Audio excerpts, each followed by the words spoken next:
Assalamualaikum warahmatullahi wabarakatuh. Materi pada video kali ini adalah tentang merencanakan masa depan dengan konsep aku.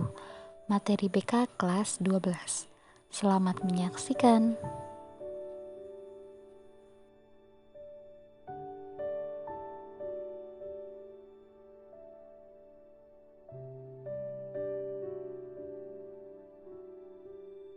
Perencanaan karir merupakan sebuah proses yang dimulai sejak usia awal, di mana ketika siswa dapat memikirkan tentang membuat pilihan karir.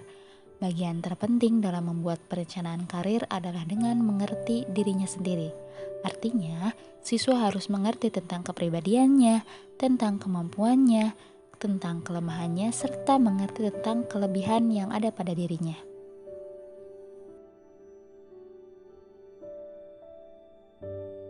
Maksud dari konsep aku adalah ambisi, kenyataan, dan usaha.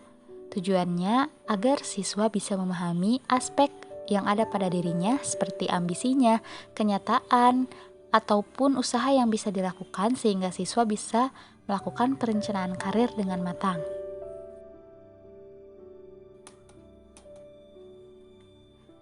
Ambisi adalah suatu dorongan dalam diri yang membuat kita terpacu untuk mengerjakan sesuatu.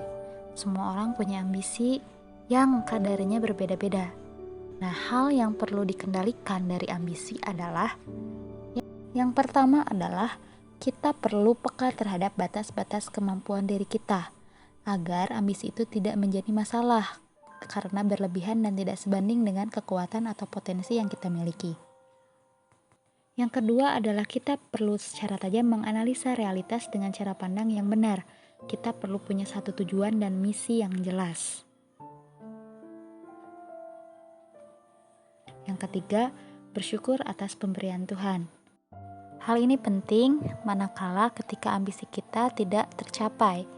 Bersyukur adalah hal yang paling utama yang harus dilakukan.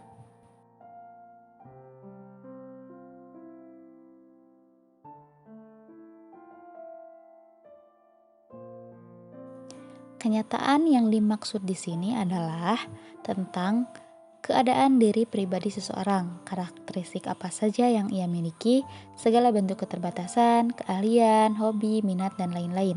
Ini juga termasuk dengan keadaan di sekitarnya, misalnya keadaan sosial ekonomi, keluarga, jumlah saudara kandung, dan lain sebagainya.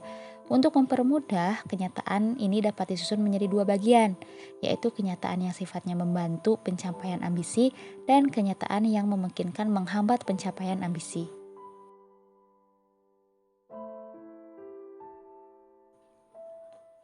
Usaha dalam konsep aku adalah upaya atau kegiatan yang dilakukan untuk mencapai ambisi.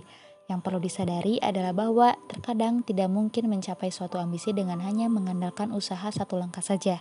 Yang menjadi tantangan memang bukanlah membuat seseorang menyusun penetapan akunya, melainkan menyadarkan bahwa merekalah yang bertanggung jawab atas masa depannya sendiri.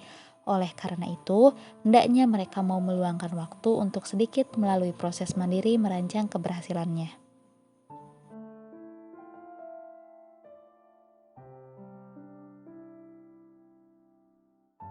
Berikut contoh perencanaan karir dengan konsep aku.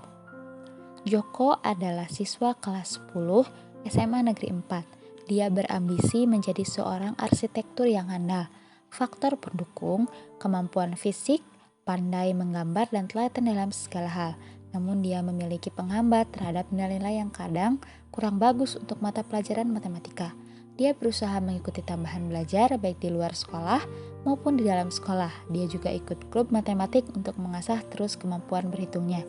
Dari ilustrasi di atas, dapat digambarkan bahwa Joko sudah semaksimal mungkin melakukan usaha untuk mencapai ambisinya dengan tetap memperhatikan kenyataan yang dialaminya dalam merencanakan masa depan. Apabila ambisi tidak dapat tercapai karena faktor penghambat tidak dapat diatasi, maka dibutuhkan suatu kemampuan untuk dapat menerima kenyataan bahwa ada kekuatan di luar diri kita yang mengatur hidup kita dan pasti ada hikmah di balik ambisinya. Kemampuan ini sering disebut dengan emosional spiritual, yaitu kemampuan seseorang untuk dapat memahami bahwa apapun yang dilakukan di dunia ini karena Tuhan Yang Maha Esa. Semua kegiatan yang dikerjakan selalu berorientasi pada Tuhan Yang Maha Esa, sehingga apabila ada kegagalan, tidak akan putus asa dan mampu menjadikan hambatan menjadi sebuah peluang. Untuk itu harus kreatif agar dapat mengalihkan atau menemukan ambisi atau cita-cita ke bidang lain, sehingga dapat sukses baik di dunia maupun di akhirat. Nah, sekarang coba kamu buat konsep aku untuk mengetahui sejauh mana perencanaan karirmu. Nah, mungkin cukup sekian materi kali ini. Sampai bertemu di materi selanjutnya. Assalamualaikum warahmatullahi wabarakatuh.